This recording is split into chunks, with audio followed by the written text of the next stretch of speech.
Zee TV ప్రేక్షకులకు నమస్తే. నేను స్వప్న.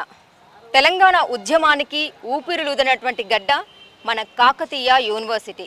ప్రస్తుతం నేను SDLCE school of distance learning and continuous education ప్రాంగణంలో ఉన్నాను. మాస్ కమ్యూనికేషన్ జర్నలిజానికి విభాగాధిపతి అయినటువంటి డాక్టర్ సంగని మల్లేశ్వర్ గారు ఈరోజు తెలంగాణ పునర్నిర్మాణం దశ కార్యక్రమాన్ని నిర్వహిస్తున్నారు.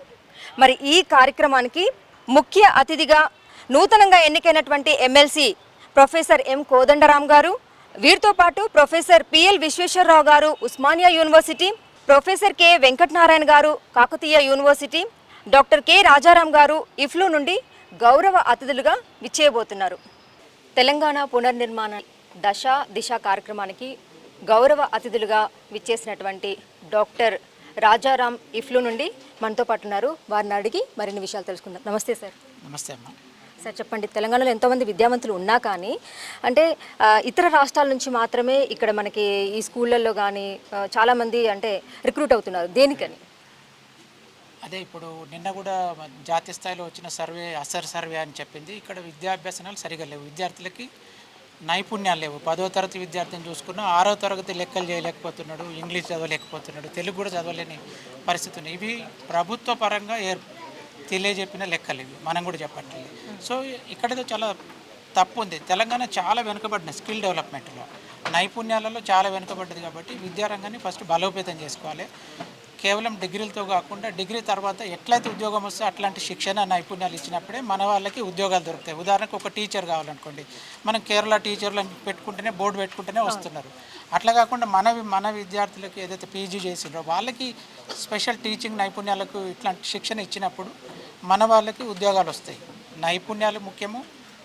స్కూల్ స్థాయి నుండి కాలేజ్ స్థాయి నుండి యూనివర్సిటీ స్థాయి వరకు కూడా మంచి క్వాలిటీ ఎడ్యుకేషన్ అనేది వెరీ ఇంపార్టెంట్. దానికి మనం ఖాళీలు భర్తీ చేసుకోవాలి. ఖాళీలు పెట్టుకొని ఇప్పుడు ఉదాహరణకి కాకతీయ యూనివర్సిటీ చూసుకుంటే ఉన్న వాళ్ళకంటే ఖాళీలు ఎక్కువ ఉన్నాయి. ప్రొఫెసర్స్ కానీ అన్ని రకరకాల అసిస్టెంట్, అసోసియేట్ ప్రొఫెసర్స్లో ఫస్ట్ ఖాళీలు భర్తీ చేసుకొని నైపుణ్యపరమైన విద్య ఉన్నప్పుడే మన వాళ్ళు ప్రైవేట్ రంగంలో కూడా ఉద్యోగాలు పొందగలుగుతారు. దేశవ్యాప్తంగా హర్షించదగ్గ విషయం అయోధ్య రామ మందిరం. గుడులు అభివృద్ధి చెందుతున్నంతగా బడులు ఎందుకు అభివృద్ధి చెందట్లేదు అంటారు సార్? ఆ గుడి ప్రత్యేకంగా విషయానికి వచ్చినప్పుడు ప్రభుత్వం ఏం డబ్బులు ఇవ్వలేదు, ప్రజలే భక్తులు వేసుకొని కట్టినరు. అది వేరే అంశము. ఇక్కడ అంశం చూసుకున్నప్పుడు బడ్జెట్లో 6% కేటాయించాలని మన స్వాతంత్రం వచ్చినప్పటి నుండి కోరుతున్నాం. విద్యారంగానికి 6% కేటాయించాలి. అది కేవలం నినాదంగానే మిగిలిపోతుంది. ఇప్పటికీ 2-3% మించట్లేదు. అదే విదేశాలలో ఎక్కడైతే అభివృద్ధి చెందిన దేశాలలో చూసుకుంటున్నప్పుడు ఉదాహరణకి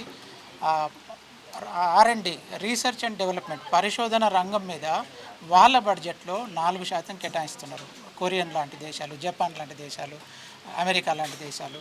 మరి మన దేశంలో 1% కూడా ఇంతవరకు మన పరిశోధన రంగానికి మారట్లేదు. R&D సెక్టర్ మారాలి.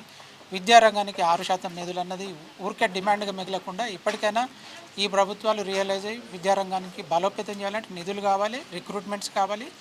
వారిపైన సరైన మానిటరింగ్ ఉండి ఎప్పటికప్పుడు నైపుణ్య శిక్షణ జరుగుతుందా లేదా అన్న మానిటరింగ్ జరగాలి. ఎప్పుడో ఎగ్జామ్స్ కండక్ట్ చేస్తున్నాము, వాళ్ళకి డిగ్రీ ఇచ్చి పంపించేస్తున్నామంటే ఈ డిగ్రీలు పనికిరావు. ఇప్పుడు కాలం మారిపోయింది. AI టెక్నాలజీ వస్తుంది, డీప్ ఫేక్ టెక్నాలజీ వస్తుంది, ఆర్టిఫిషియల్ ఇంటెలిజెన్స్, డిజిటల్ టెక్నాలజీ పరంగా ప్రపంచం అభివృద్ధి చెందుతుంది. ఆ రకమైన విద్యను కూడా మన హ్యూమానిటీస్లో కానీ, సోషల్ సైన్సెస్లో కానీ, ఆర్ట్స్లో కూడా అభివృద్ధి చేసుకోవాల్సిన అవసరం ఉంది. టెక్నాలజీని అందిపుచ్చుకోవాలి. అట్లాంటి కొత్త రకమైన యూనివర్సిటీస్ కూడా రావాలి. మన విద్యార్థులకు అలాంటి అవకాశాలు కల్పించాలని కోరుకుంటున్నాం. ఇప్పుడున్నటువంటి కాంగ్రెస్ ప్రభుత్వం 6 గ్యారంటీలని అమలయ్యే దిశగానే వెళ్తుందంటారా? వాళ్ళు ఒక మేనిఫెస్టో పెట్టుకొని వచ్చారు. ఆ మేనిఫెస్టోని ప్రజలు ఆమోదించిండ్రు, ఎన్నుకున్నారు. అయితే మేనిఫెస్టో పెట్టుకొని ఎలక్షన్లో గెలవడం వరకే కాకుండా ఎప్పుడైతే ఫలితాలే గీటురాయి, అమలే గీటురాయి. ఏదైనా వాళ్ళ మేనిఫెస్టో సక్సెస్ ఎప్పుడంటే నిజంగా అమలు జరిగినప్పుడు, ఆ అమలు జరిగినాక ఫలాలు ప్రజలకు వచ్చినప్పుడే అది మాత్రమే గీటురాయి. కాబట్టి ఆ దిశగా ప్రభుత్వం ప్రయత్నం చేయాలి. ప్రజలకు అవకాశం ఇచ్చిండ్రు. నిజంగా మేనిఫెస్టోని అద్భుతంగా ఇంప్లిమెంట్ చేసుకోవాలి. దాంతోపాటు ఇంకేం అవసరం ఉన్నాయి? కేవలం సంక్షేమ పథకాలు, పెన్షన్స్ ఇవి ఇవ్వడం కాకుండా ఎంతకాలం అని ఇచ్చుకుంటూ పోతారు. వీళ్ళకి 40 ఏళ్ళు వచ్చినాక, 50 ఏళ్ళు వచ్చినాక తగ్గిస్తూనే ఉంటారు మా పెన్షన్ ఏజ్. అది కాదు నిజమైన ఉచిత పథకాలు అనేది కరెక్టేనా సార్? కొంతవరకు అవసరం ఉన్న వాటికి అవసరం. ఇప్పుడు ఉదాహరణకి మనము రైతు బంధు చూసుకున్నాము. అరే 5 ఎకరాల పైన ఉన్న వాళ్ళకి ఇయ్యకండి, వాళ్ళు ఆడి కార్లలో, BMW బెంజ్ కార్లలో వస్తున్నారు, తీసుకుంటున్నారు అంటే కూడా అప్పటి ప్రభుత్వం వినలేదు. నిజంగా అవసరమా 5 ఎకరాలు 10 ఎకరాలు ఉన్న వాళ్ళకి, ఆ పైన ఉన్న వాళ్ళకి ఇవ్వకండి, నిజమైన రైతులకు ఇవ్వండి. అసలు వ్యవసాయం చేయని వాళ్ళకు రైతు బంధు ఇవ్వడం ఏంటి? వాళ్ళు కేవలం ల్యాండ్స్ ఒక 100 ఎకర్స్ 50 ఎకర్స్ కలిగి ఉండి రైతు బంధు టెన్షన్గా తీసుకుంటున్నారు. కానీ వాళ్ళు ఎక్కడ వ్యవసాయం చేసిండ్రు, ఎక్కడ పంట పండించారు, ఇవన్నీ ఇప్పటికైనా దీంట్లో ఒక రేషనాలిటీ రావాలి.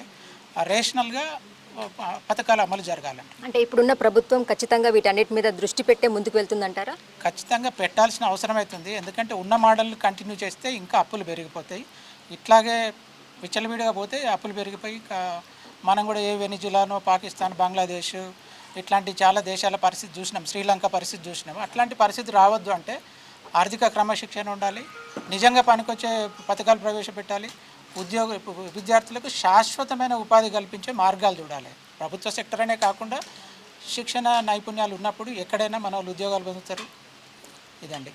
ఇప్పుడున్నటువంటి విద్యార్థులు ఇంగ్లీష్లో బాగా ప్రావీణ్యం పొందాలి అంటే కనుక వారికి మీరు ఇచ్చేటువంటి సలహా ఏంటి? నేను ఒక English and foreign language university ప్రొఫెసర్గా చెప్తున్నాను. నేను కూడా తెలుగు మీడియమే కష్టపడి వచ్చినాం. చిన్నప్పటి నుండి కూడా మీకు ఆ ప్యాషన్ ఉండాలి. ఫస్ట్ లాంగ్వేజ్ నేర్చుకోవాలన్న కోరిక బాగుండాలి. అది ఎట్లా ఉండాలంటే అది మీకోసం మీరు చేసుకునే అభివృద్ధి.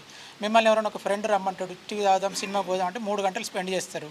అదే మీకోసం మీరు ఇంగ్లీష్ పేపర్ చదివి, ఇంగ్లీష్ మ్యాగజైన్ చదివి, ఇప్పుడైతే మీకు అద్భుతమైన అవకాశాలు ఉన్నాయి. యూట్యూబ్లోనే మీకు ఎన్నో లెసన్స్ నేర్చుకోవడానికి అవకాశం ఉన్నాయి. మా అప్పుడు ఆ డిక్షనరీ వెతకాలి, ఒక కొత్త పదం దొరికిందంటే దీన్ని ఎట్లా పలకాలో తెలియదు, దాని మీనింగ్ ఏంటో తెలియదు. ఇంగ్లీష్ టు ఇంగ్లీష్ డిక్షనరీలో అర్థం కాదు. 30 రూపాయల లిఫ్కో డిక్షనరీ కొందరు జీవితాలను మార్చేసింది.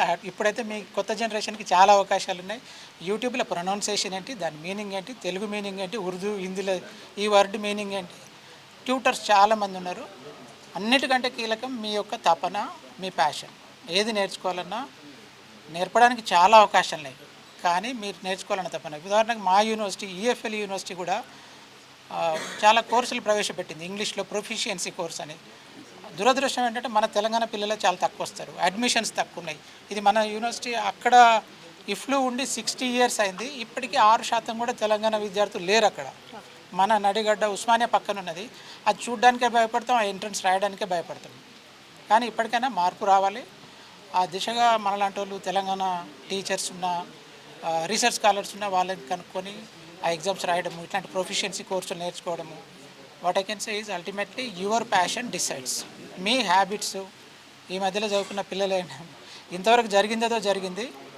ప్రతి కొత్త ఉదయం ఒక కొత్త అవకాశాన్ని ఇస్తుంది, గుర్తుపెట్టుకోండి. పాత వాటి మీద బాగా ఆలోచించి బాధపడుకుంటూ కూర్చోకుంటే ప్రతిరోజు ఒక కొత్త ఉదయం మీకు కొత్త అవకాశాన్ని ఇస్తే, కొత్తగా మారడానికి, కొత్తగా ఎదగడానికి. అది బాగా గుర్తుపెట్టుకోండి. అట్లాగే తపన చెందండి. ఒక తపస్సు లాగా ఉండాలి ఏదైనా నేర్చుకోవడం అంటే. ఓకే, టీచర్ని బ్లేమ్ చేయడం, వాళ్ళు చెప్పట్లేదు, వీళ్ళు చెప్పట్లేదు. మనం యుద్ధం మొదలు పెట్టాలి, మనమే గెలవాలి. ఇది మన యుద్ధం ముఖ్యంగా. Thank you sir, thank you so much. So ఇది మన ఇఫ్లు నుండి డాక్టర్ రాజారాం గారు ఎంతో చక్కగా, అంటే ఎవరికైతే ప్యాషన్ ఉంటుందో వాళ్ళు మాత్రమే జీవితంలో సక్సెస్ అవుతారు అని చెప్పేసి చాలా చక్కగా వివరించారు. కెమెరామెన్ రాకేష్తో స్వప్న, జీటీవీ.